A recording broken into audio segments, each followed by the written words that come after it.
मित्रों, नमस्कार। अभी चंद रोज पहले ही जब मोदी जी सीआईआई के 125वीं सालाना कॉन्फ्रेंस को इंटरनेट के जरिए संबोधित कर रहे थे, तो उनकी बातें सचमुच किसी विदूषक की बातें से कोई भिन्न नहीं थी। बिल्कुल जैसे कोई एक जोकर बोलता है। वे मेज थपथपा कर कह रहे थे कि we will get our growth back, India will get its growth back, और नारा दे रहे थे आत्मनिर्भरता का। जिस समय वे ये सारी हुंकारे भर रहे थे, उसी समय पृष्ठभूमि में जो सारे तथ्य गूंज रहे थे, उनका जैसे उन्हें कोई बोध है। उसी समय नेशनल स्टैटिस्टिकल ऑर्गेनाइजेशन की तरफ से जो जीडीपी का डाटा आया 2019-2020 के बारे में, कि वह अनुमानित 5%, जो कि तमाम प्रतिकूलताओं के बावजूद आंका गया था, उससे भी कम 4.2% पर आकर खड़ा हुआ है। इसमें जैसा सभी जानते हैं, इसमें इस लॉकडाउन पीरियड का कहीं कोई प्रभाव नहीं है, क्योंकि लॉकडाउन शुरू होता है 26 मार्च को, और इसमें 31 मार्च तक का लिया गया। इसका मतलब 5 दिन का लॉकडाउन का पीरियड है और पूरे साल का ये डाटा। इसी प्रकार जो बेरोजगारी वगैरह के जो सारे डाटा जो आ रहे हैं अभी, और तो और रिजर्व बैंक के गवर्नर ने उसके पहले ही कहा था कि भारत की स्थिति बहुत खराब है, अर्थव्यवस्था की स्थिति बद से बदतर होती चली जा रही है। अभी जिस समय मोदी सीआईआई को संबोधित कर रहे थे, उसी समय मूडीज ने, जो एक इंटरनेशनल रेटिंग एजेंसी, उसने भारत की रेटिंग को कम करके Baa3 में कर दिया, अर्थात एक ऐसी स्थिति में ला दिया जहाँ जिसके बाद अगर और नीचे जाता है तो भारत को किसी भी प्रकार के निवेश के अनुकूल ही नहीं माना जाएगा। ये सबसे एक जिस देश पे निवेश किया जा सकता है, उसमें ये सबसे न्यूनतम स्तर की रेटिंग है।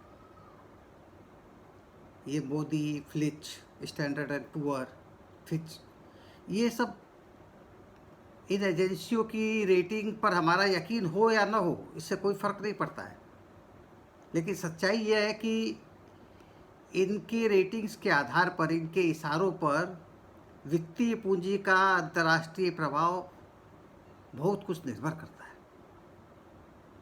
और जब आपकी अर्थव्यवस्था का ढांचा बुनियादी तौर पर ही ऐसा बना दिया गया है कि जिसमें इसकी अपनी सेल्फ जनरेटिंग शक्ति जो है वह बिल्कुल कम हो गई है, और इसमें हमेशा इसे बाहरी पूंजी के निवेश पर आश्रित रहना पड़ रहा है। यहाँ तक कि बड़े बड़े पूंजीपति भी किसी न किसी रूप में अंतर्राष्ट्रीय बहुराष्ट्रीय निगमों के दलालों के रूप में काम कर रहे हैं। उस समय में इस प्रकार की रेटिंग का निश्चित तौर पर एक असर पड़ता है, क्योंकि आपके पास और कोई विकल्प नहीं है। आपके पास, आपने इतने सालों में इसी प्रकार का एक विकास का रास्ता अपनाया है, और ख़ास तौर पर पिछले 6 साल में तो और भी अधिक इस पर विदेशी पूंजी पर आश्रित होते चले गए हैं। तो जब यह स्थिति है, उस समय में तब तमाम तथ्यों को नज़रअंदाज करते हुए मोदी कह रहे थे कि हम लौट आएंगे, हम जो है विजयी होंगे। कैसे विजयी होंगे? उसी तरह जैसे कोरोना में विजयी हुए। कोरोना के मामले में आज कोरोना की स्थिति क्या है? जैसा शुरू में ही अनुमान किया गया था कि इसका, कोरोना वायरस का व्यवहार दुनिया के दूसरे देशों में जिस प्रकार से रहा है, भारत में उससे कोई भिन्न होने वाला नहीं था। लेकिन इन्हें यकीन नहीं था, और उसके अलावा जो है टेस्टिंग पर भरोसा नहीं, टेस्टिंग करना नहीं है, इन्हें तथ्यों को छिपाना है, क्योंकि इन्हें हर रोज़ अपने प्रचार के लिए कुछ सामग्री चाहिए होती है। तो तथ्यों को वो छुपा कर ही वो हासिल किया जा सकता था। और टेस्टिंग ना करने का मतलब होता है कि आप आबादी के उस हिस्से को पहचान ही नहीं रहे हैं जो कोरोना वायरस से संक्रमित है, और जब पहचान नहीं रहे हैं तो उनको आप खुला छोड़ दे रहे हैं, आप उनके उपचार के लिए कोई प्रबंध नहीं कर रहे हैं, और वे बाकायदा पूरे और बाकी समाज में भी संक्रमण फैलाएंगे। ये बिल्कुल, इसीलिए टेस्टिंग के जरिए आप उस हिस्से को की शिनाख्त करके उसे क्वारंटाइन में रख के आप बाकी के समाज को बचा सकते हैं। लेकिन यदि शिनाख्त ही नहीं होगी तो किसे क्वारंटाइन करेंगे और किसे बचाएंगे? तो अगर जिस तरीके से ये चल रहा है, कोरोना का जो भारत में जो रूप देखने को मिल रहा है, बार बार कहा जा रहा है कि पीक आएगा। पीक कैसे आएगा जब आपके पास में कोई पहचान ही नहीं है? इसका पीक तो तभी आएगा जब हो सकता है कि 126 से 125 करोड़ आबादी पूरी संक्रमित हो जाए, तभी पीक आएगा। क्योंकि इससे बचने का उपाय तो वही है कि आप टेस्टिंग करके लोगों को जो संक्रमित है उन्हें अलग किया जाए और बाकी लोगों को उससे बचाया जाए। लेकिन यहाँ तो वो सारे उपाय किए जा रहे हैं जिससे कि वो संक्रमण और ज़्यादा फैलता चला जाए। जिस समय लोगों को अपने घरों में भेज करके बाकायदा इत्मीनान के साथ लॉकडाउन वगैरह का रास्ता अपनाना चाहिए था टेस्टिंग के आधार पर, उस समय उसके पहले ही 4 घंटे के नोटिस पर लॉकडाउन कर दिया गया, और उससे जो समस्या पैदा हुई, और उसके बाद जब इसके प्रसार शुरू हुआ, जब शहरों के बस्ती इलाकों में और तमाम क्षेत्रों में औद्योगिक केंद्रों में रहने वाले आबादी जब संक्रमित होनी शुरू हो गई, तब अचानक निर्णय लिया गया कि अब इन्हें वापस भेजा जाए, क्योंकि खुद उनको ही भरोसा नहीं था कि अब उनके कारखाने कभी खुलेंगे या नहीं खुलेंगे। जब सरकार अनलॉक 1 तथाकथित की घोषणा कर रही है, उस समय वह मजदूरों को वापस अपने घर भेजने की बात भी कर रही है, उसी के पहले तलक। तो मजदूर आश्वस्त न होने पर कि यह कभी एक लॉकडाउन हुआ, दूसरा लॉकडाउन हुआ, तीसरा लॉकडाउन हुआ, चौथा लॉकडाउन हुआ, जब ये साफ नज़र आने लग गया कि अब ये तो कभी खुलेगा या नहीं खुलेगा, और शहरों में भूखे मरने की स्थिति आ गई, तब उनके सामने कोई रास्ता नहीं बचा। वे सड़कों से, तमाम रास्तों से वे अपने घरों के लिए रवाना हो गए।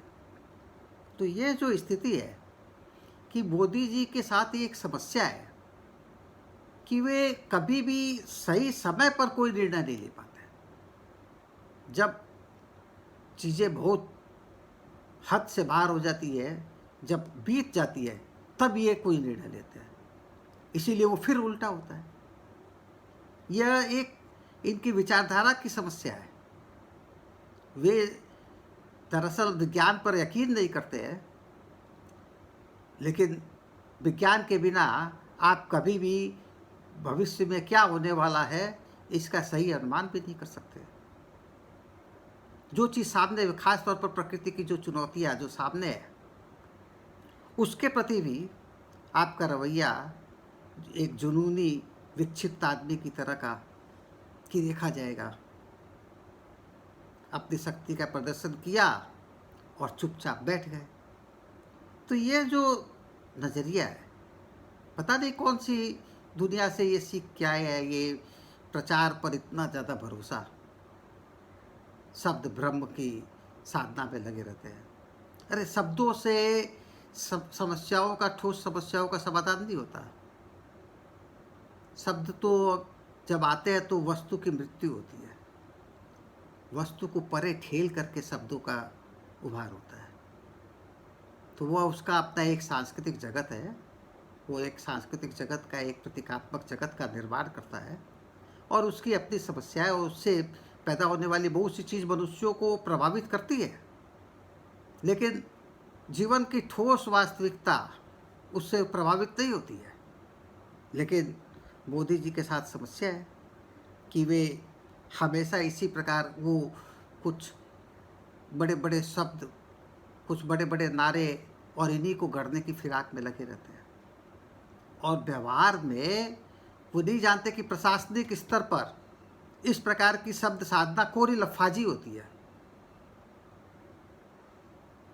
जब आपको प्रशासन का जिम्मा है तो आपको ठोस जीवन के स्तर पर काम करना पड़ता है। ऐसा नहीं है कि एक किसी विचार, बड़े विचार के साथ आप चल रहे हैं और दैनंदिन समस्याओं के प्रति मुंह मोड़ कर रहे हैं। राजनीति कभी भी उस प्रकार की कोई शंकर की काम देवता की संहार रूपी लीला नहीं है कि आप अपना इस जीवन के प्रति आपको विमुख करें, ठोस समस्याओं से आपको दूर ले जाए और आपके किसी ख्याली जगत में आपको बांध कर रख दे। लेकिन मोदी के साथ ये समस्या है और तमाम जुनूनी विक्षिप्त लोगों के साथ यही समस्या। जुनूनी लोग इसी तरीके, जुनूनी मानसिकता जिसे कहते हैं, कि वे कभी भी वे बड़ी बात करेंगे लेकिन बड़ी बात के चक्कर में हमेशा जो सामने की चुनौती जो है उसकी अवहेलना करेंगे और वे विफल होते हैं। हम राजनीति के तमाम स्तरों पर, तमाम धाराओं में इस प्रकार की प्रवृत्तियों को देख सकते हैं। तो कहने का मतलब ये है कि यह जो परिस्थिति जो है, इसी ने मोदी की सूरत को जो है आज जोकर की तरह की बनाती है। अर्थव्यवस्था के को नष्ट करने में मोदी के पूरे 6 सालों का अगर इतिहास देखा जाए तो बिल्कुल सुनियोजित, सुचिंतित तरह से जैसे कि इन्होंने नष्ट किया है। इनके उठाए गए किसी भी कदम के पीछे कोई तर्क नहीं होता है। जो नोटबंदी का कदम हम लोगों ने देखा, उसके बाद जीएसटी भी जिस समय में जिस प्रकार से किया गया, उसके बाद और तमाम चीज़ें जो वो करते रहे, और अब ये कोरोना के काल में, अभी इस संकट के समय में, वैसे ही पतन की तरफ जा रही थी कोरोना के पहले ही, और अब इस संकट में तो और भी, कि अब तो इन्होंने तमाम योजनाओं को, तमाम बजट की जितनी भी नई योजनाएं उन सब पर रोक लगा दी है और एक तथाकथित अपने आत्मनिर्भर भारत गरीब कल्याण योजना एक तथाकथित अपनी धारणा के अनुसार काम कर रहे हैं और उसी की योजनाओं पर अमल के लिए जो भी प्रस्ताव आएंगे या जो काम किए जाएंगे वो सारे संसाधन जो है उन पर लगाए जाएंगे। क्यों किया जा रहा है ऐसा? क्योंकि इस बात का तो अब एहसास हो गया कि बिल्कुल कंगाल होते जा रहे हैं। और यदि ये कहना आसान है कि नोट छाप करके आप अपनी समस्याओं का समाधान कर लीजिए, लेकिन नोट छाप करके उससे जो दूसरे प्रकार की समस्या पैदा होगी उसे भी देखने की ज़रूरत है कि जिस मोदी की रेटिंग एजेंसी, इनकी जो रेटिंग्स की जो बात चल रही है, यदि आप नोट छापने का रास्ता अपनाते हैं तो उनकी रेटिंग और कम होगी। अगर और कम होती है तो इनका और जो सारा मॉडल, जो अभी तक का जो मॉडल है, वो पूरी तरीके से चरमराएगा। और इस मॉडल का वैकल्पिक कोई मॉडल नहीं है इनके पास कि जिससे ये खतरा ले सके कि भले ही चरमराए, लेकिन हमें जो है अभी अपने को बचाना है, उसके बाद देखा जाएगा। और ये अपने को बचाने के लिए भी जिस प्रकार के एक मॉडल की ज़रूरत है कि कैसे आप लोगों तक, इन्होंने तो आम लोगों को अर्थव्यवस्था की मुख्य चालक शक्ति के रूप में कभी देखा ही नहीं, और ये सारी चीज़ें आज सामने आ रही है। तो इस प्रकार की जो परिस्थिति जो है, इनके पूरे आचरण को देखते हुए हमें नहीं लगता कि ये कहाँ पर ले जाके चीज़ों को फेंकेंगे, लेकिन इनके पास कोई निकलने का रास्ता नहीं है। ये सिर्फ शुतुरमुर्ग की तरह इस संकट के सामने बालू में सिर गड़ा के बैठे रहेंगे और सोचेंगे कि ये संकट किसी तरीके से दूर हो जाए। जैसे कोरोना के मामले में रोज़ एक नई नई थ्योरी इनका इनके वो जो प्रवक्ता जो टेलीविज़न पर आते हैं, वे बताते हैं कि पहले डबलिंग रेट को लेकर के आश्वस्त करें, तो कुछ और नाना प्रकार के ग्राफ वगैरह थे। अब खैर वो सब भी करना बंद कर चुके हैं, क्योंकि ये साफ हो गया कि वो झांसा पट्टी, वो जो आंकड़ों का खेल और वो जो शब्द जाल, उससे कितनी दूर तक आप आगे जा पाएंगे। तो उस झांसे के प्रति अब खुद के अंदर भी जो है निश्चित तौर पर एक कोई चेतना पैदा हुई होगी कि ज़्यादा अभी कोई और नया झांसा पैदा किया जाए और झूठी बातों का प्रचार अभी ये टेस्टिंग ना करके ये अस्पतालों पर अपने दबाव को कम कर रहे हैं, चिकित्सा व्यवस्था पर आने वाले दबावों को कम कर रहे हैं, लेकिन इसके साथ ही साथ समाज में संक्रमण को फैलाने की बिल्कुल चाक चौबंद व्यवस्था कर दे रहे हैं। अर्थव्यवस्था के और पतन का रास्ता भी ये खोल दे रहे हैं। अभी जिस परिस्थिति में खोला जा रहा है अर्थव्यवस्था को, यह एक हमारे समाज की जनता की ज़रूरत भी हो सकती है, लेकिन ज़रूरत के साथ ही साथ इससे जो नए खतरे पैदा होंगे उससे निपटने के लिए जिस प्रकार की चिकित्सा के स्तर पर जिस प्रकार के मुस्तैदी की ज़रूरत है, इसके कोई संकेत मोदी नहीं दे रहे हैं। हजारों करोड़ रुपए अपने पीएम केयर फंड में इन्होंने इकट्ठे कर लिए हैं, लेकिन वो कैसे खर्च करेंगे, किस प्रकार से वे आज इस कोरोना के काल में भारत की जनता के लिए मददगारी हो सकते हैं, इसका कोई अनुमान नहीं मिल रहा है। ऐसा लगता है जैसे कि ये उनका एक कोई निजी फंड हो और ऊपर से अब ये और तमाम बजट की योजनाओं को परे रखकर सारे अधिकार आर्थिक नीतियों आर्थिक क्रियान्वयन के सारे अधिकार जो है इन्होंने अपने हाथ में केंद्रित कर लिए हैं। अपने को एक विशाल तानाशाह के रूप में देखने का अहम तो इनका पूरा हो सकता है, लेकिन वास्तविकता यही है कि यह अहम सच्चाई से इनकार का रास्ता है। अहम हमेशा झूठ की ओट में अपने को आदमी को छिपाता है। अहम के जरिए आदमी अपनी कमियों को छिपाने की कोशिश करता है और मोदी पूरी तरीके से उसी में फंसे हुए हैं और इसी के कारण वे पूरी अर्थव्यवस्था हमारे पूरे समाज को एक भयंकर संकट में डाल दे रहे हैं, जिसका अभी अनुमान नहीं किया जा सकता है पूरा। नमस्कार।